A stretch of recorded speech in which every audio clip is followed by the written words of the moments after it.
ini tutor matematika yang bukan lanjutan tutor matematika yang nomor-nomor yang belum. Tanpa banyak cincang, ayo kita mulai aja lah. Oke, jadi di kisi-kisi soal di latihan soal matematika ada nomor 14, ditanya nilai dari cos 45 derajat dan cosec 60 derajat. Nah, itu gampang banget guys. Kalian tuh cuman perlu ngafalin catatan yang pernah dikasih sama Kayuda ini. Ada sin 0, 30, 45, 60, 90, kos dan lain-lainnya. Karena ini apa sih namanya? Karena angka pertanyaannya itu masih mudah, masih ada di tabel ini, jadi langsung aja nggak usah pakai perhitungan. Nilai dari cos 45 derajat, tinggal cari deh 45 derajat tuh setengah akar 2, jadi jawabannya setengah akar 2. Dan cosec 60 derajat itu berapa sih? Mana? Di cosec 60 derajat itu 2/3 akar 3 itu. Coba ini doang. Lanjut nomor 15. Sebuah segitiga siku-siku ABC. Siku-siku di B, sisi miringnya 13 cm, sisi tegaknya 5 cm. Maka cosec A dan kotangan A adalah, pertama, ini tuh sebenarnya tuh soal soal sampai sini doang nih, doang. Tahap untuk menjawabnya itu ada, kalian bikin segitiganya dulu, karena kan ini dikasih gambaran ya, segitiga siku-siku kan bentuknya begini kan. Jadi ya udah gambarnya begini. Terus siku-siku di B, berarti B-nya di sini karena ini sudut siku-siku di sini ya. Nah, sisi miringnya AC. Bener dong. Di sini A, di sini C. Nah, kata Bu Halimah waktu itu gue pernah nanya, kalau nggak diketahui sisi lancipnya yang mana, ini kan yang paling lancip. Itu katanya tulis aja A. Jadi udah gue tulis A di sini, C-nya di sini. Sisi miringnya 13 cm. Jadi gue tulis sisi tegaknya 5 cm gitu. Nah, kan ditanya cosec sama kosekan kan? Cosec sama kotangan kan? Terus kita harus tahu dulu rumus cosec itu mi per D sama kotangan itu sa per D. Taunya dari mana? Taunya dari catatan Kayuda yang ini nih. Nih, cosec mana sih ini? Mi per D sama kotangan sa per D. Oke. Maksudnya mi D sa D itu apa? Kan kita ditanya cosec A. Ya kan, cosec A. Berarti cosec dari sudut si A. Kita lihatnya patokannya sudut si A. Cosec kan ininya mi per D, miring per depan. Miringnya si A itu kan 13 cm. Ini selalu ya guys, ini selalu miring. 13 cm, tulis depannya itu, depan dari sudut si A kan yang ini kan, bukan yang ini. Berarti kita tulisnya 5 cm. Jadi 13/5. Udah mentok sampai situ doang. Terus kotangan A. Kotangan A itu kan rumusnya sa per D. Nah, ini tuh sebelumnya tuh nggak diketahui gitu loh guys. Karena apa sih namanya? Lumas. Karena sebenarnya soalnya tuh yang diketahui cuma begini doang. Nah, makanya dari itu kita harus cari si ini pakai rumus Pitagoras. Caranya itu gini. Apa sih namanya? Sisi miring pangkat 2 dikurang sisi yang diketahui pangkat 2. Itu. Terus diakarin. Nah, di sini kan sisi miringnya itu kan 13 cm. Jadi 13 pangkat 2 dikurang sama 5 pangkat 2. 13 pangkat 2 itu kan 199. 5 pangkat 2 itu kan 25. Jadi 169 dikurang 25 itu 144. Akar dari 144 itu kan 12 cm. Nah, jadi kita udah tahu dong sisi AB ini 12 cm. Nah, langsung aja kita balik rumus. Rumus kotangan itu sa per D, samping per depan. Kotangan A. Jadi yang kita fokusin masih si A. Kita nyari si sampingnya A sama depannya A. Sampingnya A 12 cm kan? Kenapa nggak 13 cm? Karena tadi gue bilang ini kan sisi miring. Jadi sisi miring itu nggak akan berubah-ubah namanya. Yang berubah cuma depan sama si sampingnya doang. Nah, sampingnya si A itu kan 12 cm. Jadi kita tulis 12 dan depannya itu 5 cm. Jadi kita tulis 5. Jadi 12/5. Udah tulis itu. Lanjut nomor 16. Ditanya soal nilai dari tan 30 derajat dikali sin 60 derajat per cos 30 derajat. Nah, ini tuh kan angka-angkanya tuh kan masih apa sih namanya, masih dikit ya, masih gampang. Jadi kita nggak usah ubah-ubah. Ini pakai hafalan aja guys, hafalan dari tabel catatan Kayuda yang ini. Oke, kita lihat ya. Ini dari tan 30 derajat. Kita cari tan 30 derajat mana? Ini sebenarnya harus dihafalin ya guys, jangan lihat itu kalau bisa. Tan 30 derajat ini kan sepertiga akar 3. Jadi kita tulis sepertiga akar 3 sin 60 derajat kita cari setengah akar 3 kan. Jadi kita tulis setengah akar 3. Cos 30 derajat kita cari setengah akar 3 juga. Jadi kita tulis deh sesuai ini ya guys, sesuai urutannya. Ini tan 30 derajat, sin 60 derajat, dan ini cos 30 derajat. Kebetulan sin 60 derajat sama cos 30 derajat itu sama, yaitu setengah akar 3. Jadi ini bisa sama-sama kita coret. Jadi sisanya ya udah tinggal sepertiga akar 3 gitu. Ini soal nomor 17. Ditanya nilai dari sin 135 derajat ditambah cos 180 derajat ditambah tan 150 derajat. Nah, kalian tahu kan kalau di tabel yang tadi gue tunjukin itu, tabel ini kan cuma ada 0, 30, 45, 60, 190 kan. Jadi kita harus ubah dulu si 135, 110 sama 150 biar jadi apa sih, sederhana, lebih dikit lah istilahnya. Caranya pakai yang ini.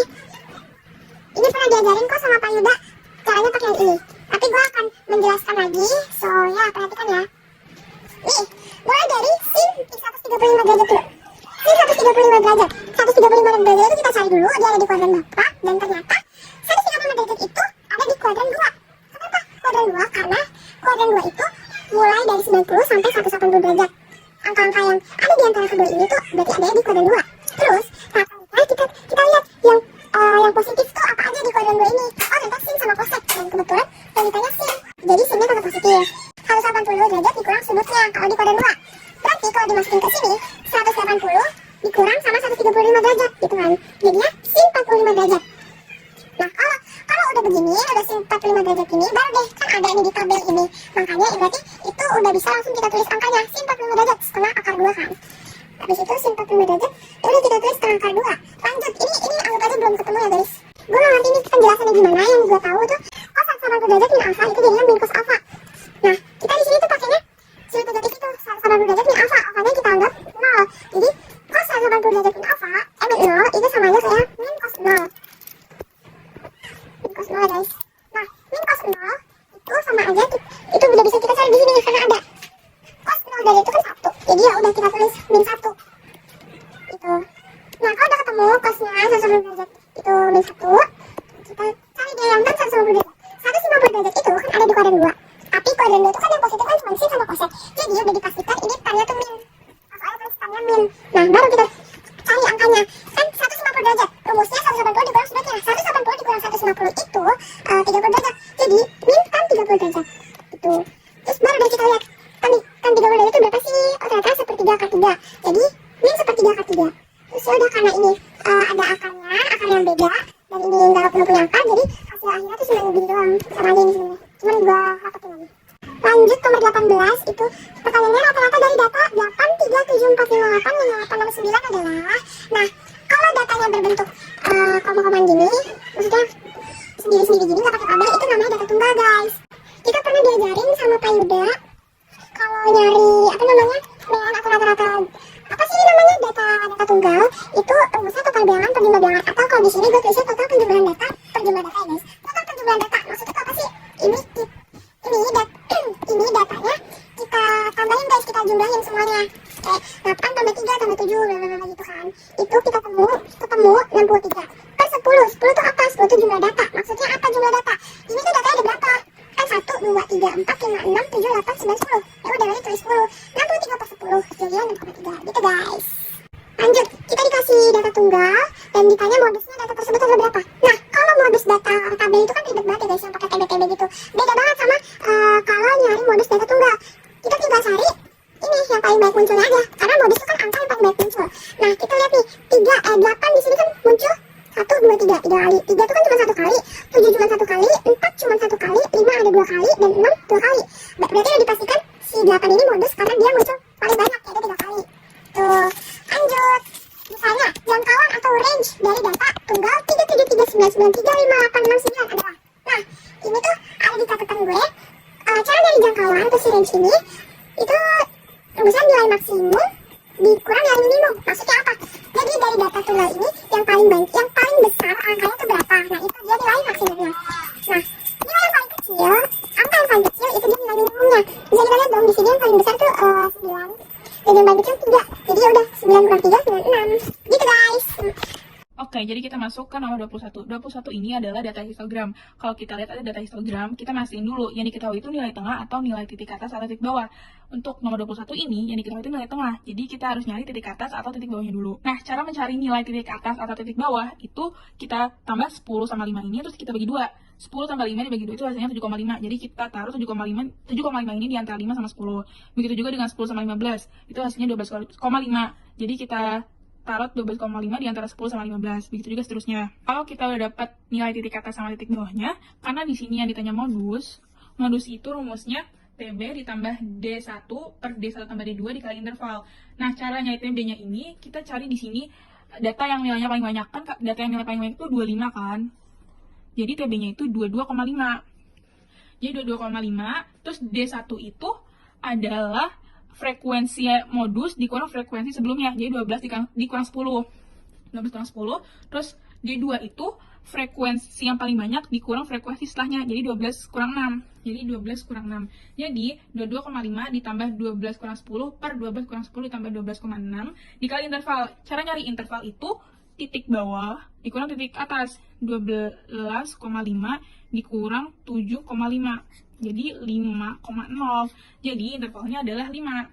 Terus setelah dihitung, jadi 22,5 ditambah 10 per 8. 10 per 8 itu bisa jadi 1,25. Jadi 22,5 ditambah 1,25 itu 23,75. Jadi modus dari data ini adalah 23,75. Jadi sekarang kita masuk ke nomor 22. Nomor 22 itu masih data histogram, tapi bedanya di sini nilai yang diketahui adalah titik atas sama titik bawahnya. Nah, yang ditanya itu nilai median sama nilai rata-ratanya.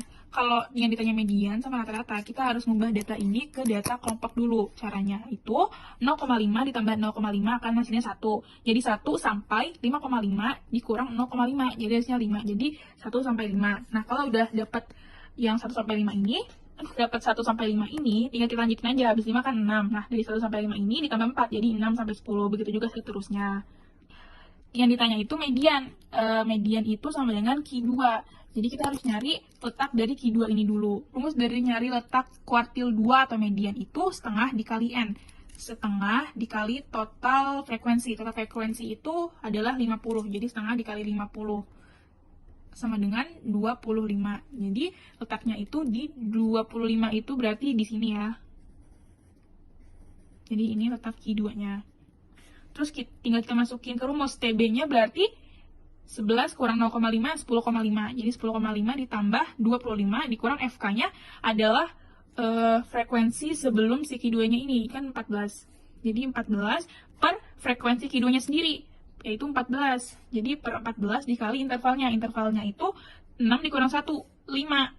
Terus jadi 10,5 ditambah 25 kurang 14, 11 per 14 dikali 5. 11 per 14 dikali 5 itu 55 per 14. 55 per 14 bisa dijadiin 3,928. 3,928 ditambah 10,5 itu hasilnya 14,428. Jadi median dari data ini itu adalah 14,428. Oke, jadi sekarang kita nyari rata-rata. Rata-rata ini rumusnya sigma FB dikali XI per sigma F. Berarti kita harus nyari XI-nya dulu. Cara nyari XI itu 5 tambah 1 dibagi 2, hasilnya 3. Nah, terus 10 tambah 6 dibagi 2, hasilnya 8. Nah, dari 3 sampai 8 ini kan ditambah 5 ya. Jadi selanjutnya kita tambah 5 aja. Jadi 8 tambah 5, 13. 13 tambah 5, 18. 18 tambah 5, 23. Nah, terus yang kita butuhin itu FI dikali XI. FI dikali XI berarti 6 kali 3, 18. 8 kali 8, 64. 14 kali 13, 82, dan seterusnya. Nah, terus kita hitung jadi 710. Terus sigma F-nya jadi 50. Yaudah, tinggal kita masukin ke rumus. 710 per 50 adalah 14,2. Jadi rata-rata dari data ini adalah 14,2.